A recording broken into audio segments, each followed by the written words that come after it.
ভারতীয় আধিপত্যবাদ বিরোধী একটা বিস্ফোরণ। পৃথিবীর ইতিহাসে এমন বিপ্লব নেই যেখানে 5-6 বছরের শিশু থেকে 80-90 বছর বৃদ্ধ অংশগ্রহণ করেছে, সকল শ্রেণী পেশার পুরুষ নারী সবাই অংশগ্রহণ করেছে, এমন কোনো ইতিহাস নেই। এত অল্প সময় একটা বিপ্লব সফল হয়েছে এমন কোনো নজির নেই। এই বিপ্লবটা কি হয়েছিল কেবল একটা নির্বাচনের জন্য? এই বিপ্লবটা হয়েছিল একটা মানুষের আশা আকাঙ্ক্ষা প্রতিফলন হিসাবে। আমরা সুখী, শান্তিপূর্ণ, সমৃদ্ধিশালী বাংলাদেশ দেখতে চাই, দুর্নীতি, বৈষম্য, জুলুম মুক্ত বাংলাদেশ দেখতে চাই।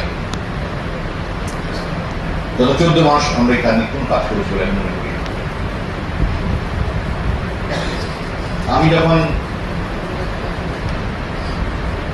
মুক্তির পর প্রায় 3 মাস হাসপাতালে ছিলাম তখন এবং এরপরে হাজার হাজার দেশ বিদেশ থেকে সকল শ্রেণী পেশার মানুষ আমাকে নানান রকমের পরামর্শ দিয়েছে।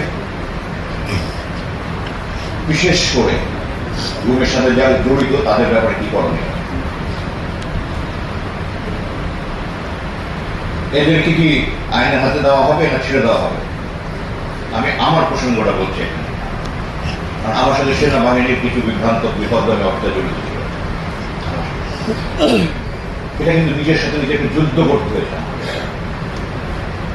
কারণ আমার প্রতি শিরা উপসারা অনুপ্রমাণ রক্তবিন্দু গ্রন্থ সৈনিক, দেশপ্রেমিক সৈনিক, উৎসর্গ করা সৈনিক, যারা আমাকে অপহরণ করেছে আসলে জড়িত ছিল অধিকাংশ আমার ছাত্র, আমার ছোট ভাই, আমার ছাত্র, আমার এই রক্তের দেশের একই ইউনিফর্ম পরা তাদের বিরুদ্ধে আমি দাঁড়াবো।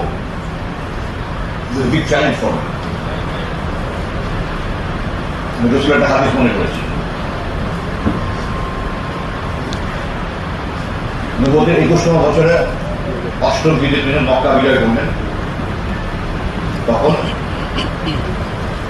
এক সম্ভ্রান্ত ইহুদি মহিলা চুরির গায়ে ধরা পড়ল। যেহেতু তখন মক্কা বিজয় হয়েছে, তখন ইসলামী আইন ওখানে প্রতিষ্ঠা করা আমাদের নবীর দায়িত্ব ছিল। তখন সবাই ভয় পেয়ে গেলেন, কোরআনের নির্দেশ হলে চুরি করলে হাত কাটতে হবে, এই সম্ভ্রান্ত মহিলাকে হাত কাটা হবে, এটা কি ব্যাপার? সবাই তখন পরামর্শ করলে কি করা যায়। রসুল যখন মক্কায় প্রবেশ করেছিলেন, রসুল উঠে মক্কা থেকে উসামা বিন যায়েদ, আমরা পালক পেতে যায়েদের ছেলে, সবাই ভাবলো এই ছেলেটির সবচেয়ে ঘনিষ্ঠ হবে না, তাকে দিয়ে আমরা অনুরোধ করি ওনার কাছে ক্ষমা করা যায়। এবার উসামা রসুলের কাছে অনুরোধ করলেন, এবং বললেন তুমি কি আমাকে আল্লাহর আদেশের বিরুদ্ধে আদেশ পালন করার জন্য অনুরোধ করছো? আল্লাহর কসম, আমার মেয়ে ফাতেমা যদি চুরি করতাম, তার চুরি করার হাত